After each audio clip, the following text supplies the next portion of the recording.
back to our conversation around compersion and jealousy and these different things. I'll say again that we're really addressing topics all across the monogamy spectrum, if we want to call it that. I mean, whether you are in a strictly monogamous relationship, maybe one that allows for like the occasional threesome, or whether you're just a total relationship anarchist. For me, embracing compersion starts with addressing toxic monogamy. And, we did a full episode on that idea, and I definitely encourage people to check it out. We'll have links to that in the show notes for this episode. And I'm sure we'll have plenty of, angry YouTube comments just because we are using that word toxic and some of these things. But I am curious, just for a primer, how do you define that idea? I mean, what is toxic monogamy in a few sentences? I've always thought of toxic traits as like the ones that are put there as societal expectations or expectations placed upon you because this is the kind of relationships that you see and other people are thinking that this is the best kind of relationship for you. And then they stick their grubby little noses in your relationship's business and tries to tell you, hey, this is how it should be. Whereas, nobody knows better what you need in a relationship than you do. And nobody knows what your partner needs better than they do. And really, it's up to the people in the relationship to make the best decisions for them about what is best for their relationship. So when I think of toxic traits, that's the first thing that I think of. It's standards and expectations externally and unconsensually placed, if that makes sense. Mm-hmm. And I'm missing a whole bunch in that definition, but that's the first thing that I think of is expectations and the idea of supposed to. And it's not that always idea conscious. Supposed to is huge here. I mean, I think that looms large over everything that we're talking about. And if there is one idea that we could perhaps borrow from the polyamorist and teleport it into our everyday life, it's that notion of kind of designing your own relationship from the ground up and not feeling like you're locked into the template model. Yeah. Yeah, and just because you have a relationship that it seems like nobody else is having, if it is good for you and it's making you the best person you can be, and it's helping your partner be the best person they can be, sure, run it. Just because you don't see it elsewhere doesn't mean it's not functional for you. Well said. Yeah. Well, and that's why I love shows like this where we're talking about the very different relationships that we have. And Nate, you were talking about how you always, your rules for including others. And I'm thinking about my rules and they're very different from those. But, your relationship is your business and you're happy with it. And you and your partner are better people for it. It works for you. And that's great. It's not necessarily how we do things over here in the Puck household. And that's just as okay. Absolutely. And I would never presume to tell another person that their rules that make them happy are not okay. And I have experienced that in our lives where certain people seem to want to think that they can tell us that, oh, well, you're not monogamous because you slept with redacted. Right. And it's like, who made you the arbiter of what counts as a monogamous relationship or what does or does not make us happy or what will or will not lead to the breakdown of our relationship? And it seems to always be these people who like can't seem to maintain a relationship for more than, a few months before things go horribly awry that are telling us how what's wrong with our long-term relationship. Like, honey, we're coming up on 10 years on the 31st. So, go sing your song to somebody else. Well, good on you. Thank you. That's I'm over. My rant is concluded. Thank you. Well, I think that in order to acknowledge jealousy and to do something about it, we have to be able to like see it when it pops up. And I think understanding these ideas of toxic monogamy is a piece of that. But it's worthwhile to just be noticing those places where jealousy comes up in our life, because that's where we send the compersion.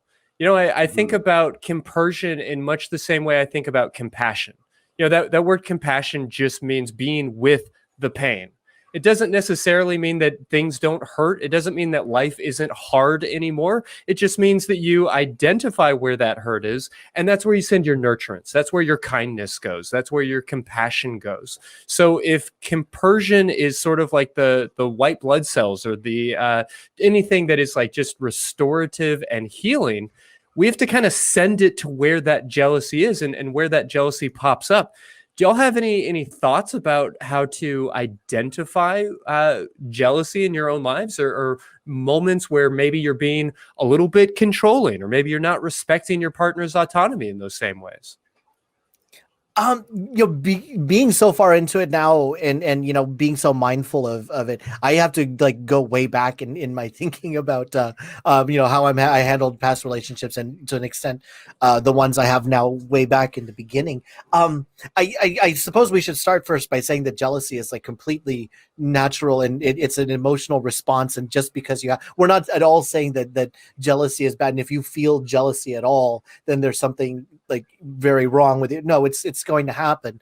Yeah, no, pain is a healthy experience. Like, nobody likes pain, but if you didn't feel it, you would, get into bath water that's going to burn you. You'd leave your hand on the stove. Like, these kinds of problems start to come up. Jealousy might be painful, and we might want to be able to like send some compassion, send some compersion in that direction. Compersion. Yeah, the fact that you're feeling jealousy just means that things are working correctly. Right. And like you can start noticing this like in the way you view just your friends, when they talk about little victories that they have. Maybe one of them got a raise, or got a relationship milestone, and seeing how you handle other people celebrating their victories, and seeing like, okay, am I genuinely happy for them, or am I like, wait, it's like I work hard at my job. Why is this not happening to me? Like you can't help the feelings. You can't help what you start to do about it. And I would say that one interesting first step to do is take these people who are celebrating their victories on Facebook or any other social media, and just give them an honest congratulations. Sure. And just start to cultivate the idea of they are happy. Let's feed that happiness, and maybe it'll have an effect on you too. No, as something like I basically use social media for news and like making really stupid jokes. That's it. That's my everything. Like, if I say something on social media, it's probably smug. That's about the only like tone that I have. But I think you're right, Puck, that there's real value in being intentional about, even if it seems cheesy, even if it feels like sort of that corporate birthday card, everybody has like a group collective once a month birthday kind of bullshit philosophy, that there is something really healthy about making an effort and pushing yourself, even if it doesn't feel sincere at first, to express a level of happiness for other people's happiness. Fake it till you make it. Yeah. Well, it is there. I mean, real. There is a genuine sense of like, something good happened to somebody else, and there is that honest, there is a feel good there, and it's going to be at different times in different places, and certainly for different things. Like maybe there's a party that you can't get over, another person getting married, and it's like that is the one thing that still grinds my gears. But since you are aware that you have this ability to be happy for other people elsewhere, this is now something you can consciously work on. You can say, okay, how can I be more aware that just because another person is in a relationship, that doesn't mean I can't be happy for them. Now, I'm by no means a professional therapist, so I only have my ideas as to what one can actually do to take those steps. But it seems like that would be an interesting place to start. Yeah. Well, if jealousy is not a bad thing in and of itself, and we're not talking about like ripping out our jealousy, how else can we cultivate compersion? What are the other habits, maybe even like daily exercises or day-to-day tasks that help to cultivate these types of emotions? Outside of your relationship, you can do that by, like I suggested, go to social media, congratulate the people who are celebrating milestones. Even if it's just something like, hey, I lost 5 pounds. You know what? It's a big deal to them. And it means it takes nothing off of you to say, you know what, congratulations for starting to meet your goals. Inside your relationship, one fun activity is just to talk to your partner and say, okay, well, what have you accomplished lately that you feel really proud of? You know, just hear it from them. Hear from them what's been making them happy lately, and then just taking a moment to have nothing else be important except for them celebrating their victory. No matter how small or insignificant it may seem to you, it's important. It's what they chose to bring up. So make something out of it. Yeah, working in conversation to be happy for people, to try and identify like what is the thing that people are wanting to get some attention on, and is there a way to offer support in these places? Yeah. And it'll also help you identify places, like if you do have an insecurity about something, that's something you can start talking about also when you identify, okay, this makes me insecure when this happens, when this happens with you. That's something that can be brought up. It's usually not something that the partner is doing intentionally or maliciously to hurt you. It's usually just, they're being their own person and they succeeded. And now find a way to turn that around to being happy for them. And realizing that those feelings you have might not be coming from a rational basis. Yeah, absolutely. Like for me, like you said, it's not about what you're feeling, but what you do with what you're feeling. So someone like me, especially early in a lot of my relationships, as somebody who's aware that they have some anger issues, is asking myself, whenever I start to feel that anger or that upsetness, is asking myself, is this really worth it? Like, am I being the asshole here, or did that person really screw up? But that takes a lot of work, and it takes a lot of humility to be able to honestly introspect that way and realize that sometimes, yeah, you know what, I am kind of being a dick. I should just let this go. But And as you sort of practice that, it becomes more natural, it becomes quicker, and then over time, you don't get it anymore. Or not as much anyway. Yeah, no, I think that there's real value in just recognizing the different ways that we communicate around all of these issues, and to, again, uncouple this from like romantic and sexual relationships and just try to embrace that type of supportiveness in our daily lives, because it's kind of a nice thing to do just as human beings, but then because it does tend to show up in these spaces, and we do feel less jealous, less envious of the people in our lives if we actively work to be rooting for them and supporting them in these different spaces. Yeah, like any skill, it takes practice for sure. Yeah, sure. And like you're bringing up one thing too, and that's specific to like people who like to make content on YouTube, and then you can see if this applies to other situations also in your lives where there's a very nebulous connection as a content creator between the effort that you put in and the number of views, comments, and engagement that you get. There's not a lot of good correlation. So it seems like you might be feeling like you're putting in a lot of effort to your content and a lot of effort into your live streams, and then you look over here at someone else who, of course, you have no idea what they're actually doing, but they seem to be getting so much more success than you do. And in one sense, you could look at that and you could say, you know what, I don't understand. There's something going on there. The system's just completely rigged against me. There's no possible way I can succeed, so I might as well give up. Or you could say, you know what? I am glad that the message is getting out there. I am glad that, like, I might not be the most popular atheist YouTuber, but someone else is helping to get this message out. I am glad to be part of this sphere, but more important than my individual success is the fact that this message, there's something bigger than me that is happening in a positive way that I can get behind.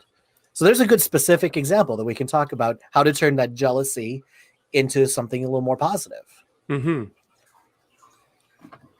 Yeah, well, I'll say here before we get too much further down the road that I really want to recommend the Jealousy Workbook, which is a collection of exercises and different insights and advice by Kathy Librola.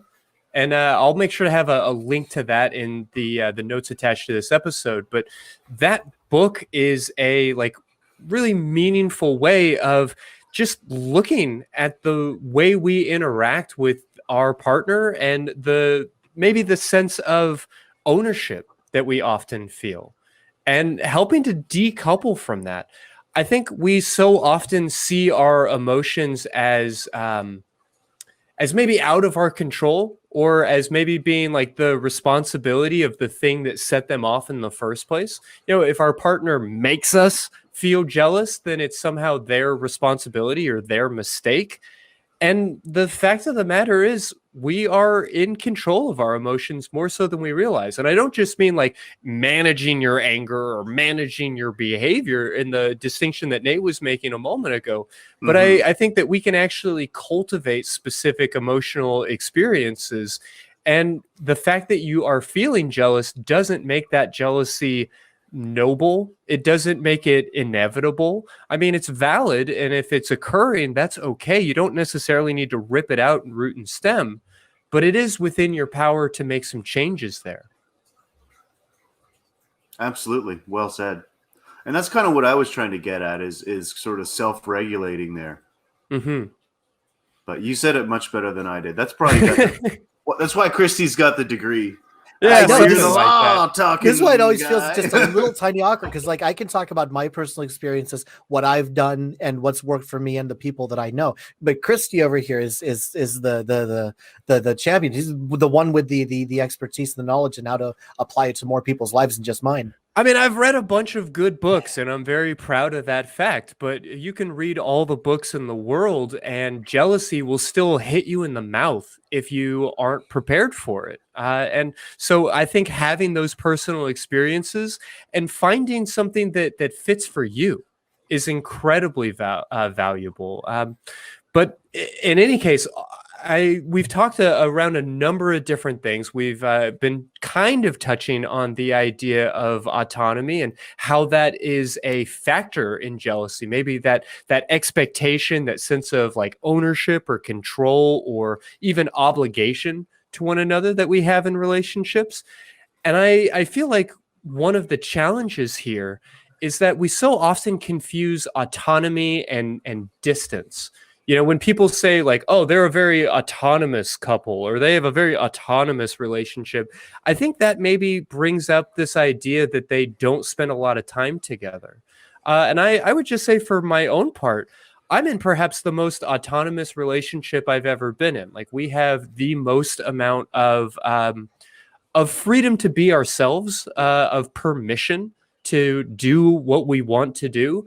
And particularly in this world where everybody is working from home and everything else, I think we've spent more time around one another in the last year than I've ever spent with another human being, after the age of like 3 or 4 years old.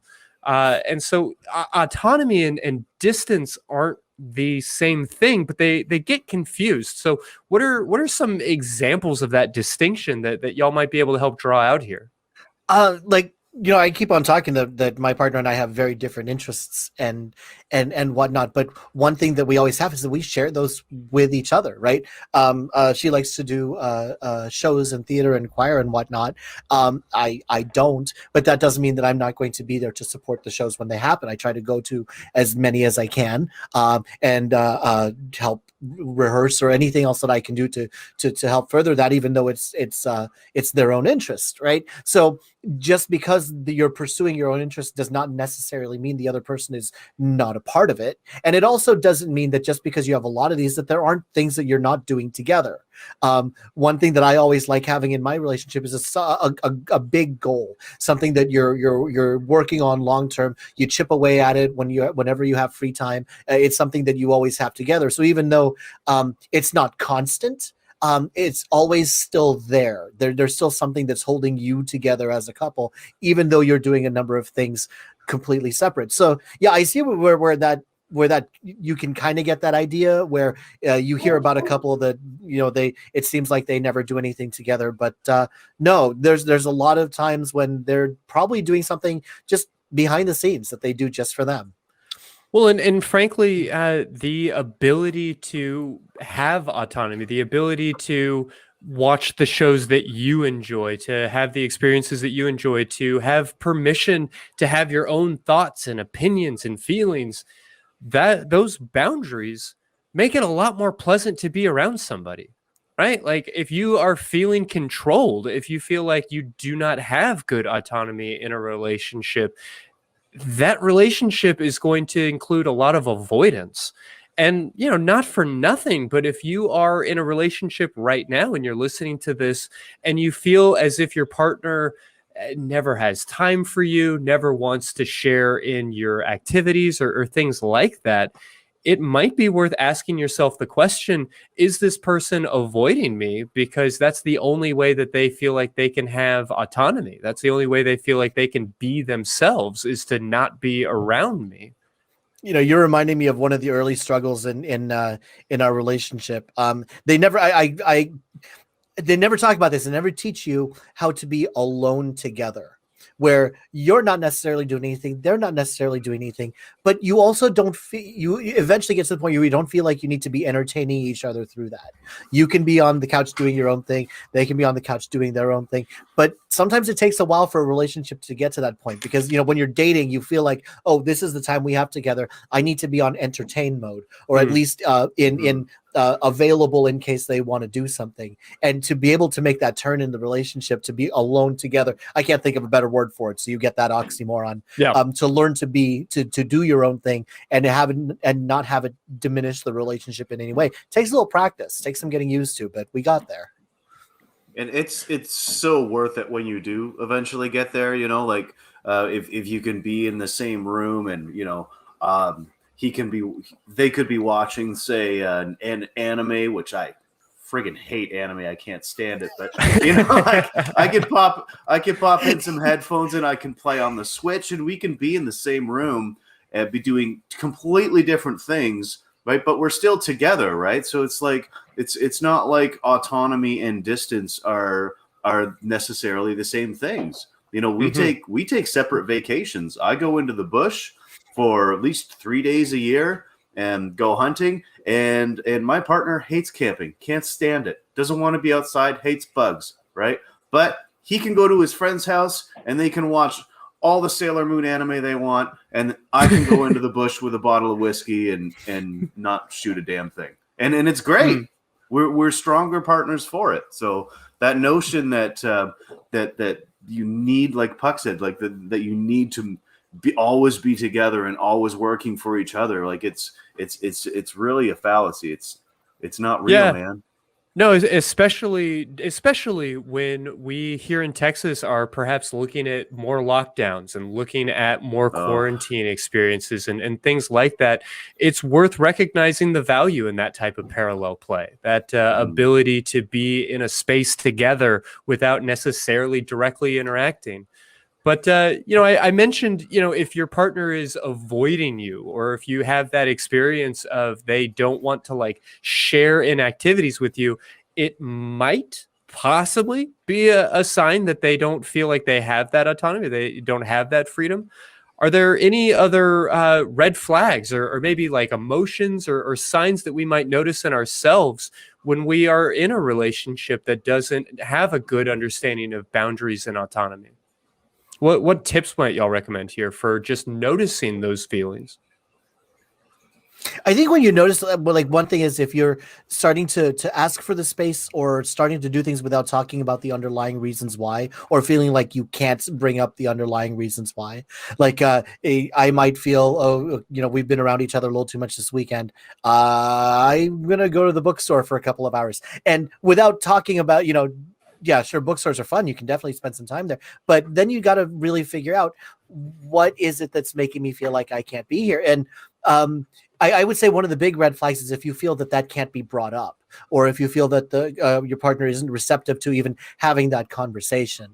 And that's something that you guys can work on. Of course, you're the expert again, Christy. I'm just digging back in my own past and trying to think of examples where it's like, wait a second, when did I not feel very good about this? And what did I end up doing about it to make it better? And that would be one of them, when you take actions, but you're not talking about the reasons behind the actions. Mm-hmm. Or if you feel afraid to ask for things. I'm not saying that our partners need to give us everything that we ask for, or even that they need to give us permission for everything that we would perhaps want to do. But if you are uncomfortable with the thought of even asking the question, if you are worried about being punished for even suggesting that you might watch Netflix with somebody else or whatever else the thing might be, that might be a good sign that there's a lack of good autonomy here. So you're saying I shouldn't have watched season 2 of The Orville without them there? I mean, Is that what you're if getting that at? was part of your agreement, I have to say. So that's why I've been on the couch for a week. Thank you, Christy. Thank you. No, Well, like to me, the sign of a good, healthy relationship dynamic is if even after you've been hurt, you can talk about, it's like, this is what happened. This is the way I'm feeling about it. What can we do going forward to make sure this doesn't happen again? And as long as you're comfortable having that conversation, then, it hurt's inevitable. It's going to happen. You're going to accidentally do something that a sets your willingness to partner off. talk about that hurt and actually like make space for some conversation around it and potentially do something about it. Right. Yeah. Yeah, well, we've already talked about a bunch of different resources and a bunch of different, other conversations and other ideas to be considering here. And again, I'm going to make sure to have links to all of that good kind of stuff. But before Nate takes us out for the night, do either of y'all have any final thoughts, maybe a recommendation for a YouTube video or a podcast, or honestly, just some kind of last advice on how to embrace compersion, maybe convert jealousy into compersion, and to embrace a little bit more like autonomy and freedom in our relationships? What are y'all's final ideas here? I still like going back to that exercise about going to your social media feeds, finding people who are celebrating victories, and genuinely expressing your happiness for them. Even if it's not necessarily a goal you would have, they're happy about it. They're proud of it. That's worthy of congratulations. Just go in there and say thank you very much. Congratulations on reaching your goal. Congratulations on your new job. Anything that they have that they're happy about, practice like being vocal about being happy for them. That's an interesting start, and there's a number of resources that are available on the websites in the down below part. It's weird that almost all the books about compersion still mention poly, but there's so many ways that learning about genuine happiness for others can affect not just monogamous relationships, but all relationships that you have. So. Yeah, for me, one of the most valuable things for me is I've already mentioned it, but it's introspection, and it's being able to, when you start to feel something, to sort of try and analyze that and take yourself out of the moment and ask yourself some honest, sometimes tough questions. Like Puck said, it's not wrong to feel an emotion, but what you do with that emotion is what could be possibly right or wrong. Yeah, no, that's a very, very important distinction, that our emotions are always valid. They may not be rational, they may not be based on fact and reason, but they're coming from a reasonable place. They are valid and they exist, but we don't have to obey them. We might want to listen to them, but we don't have to do what they say or what we think they're telling us, and they don't give us permission to be an asshole. Right. And sometimes they lead us astray. So, that's why we have our big brain hats on. Yeah. I like that notion.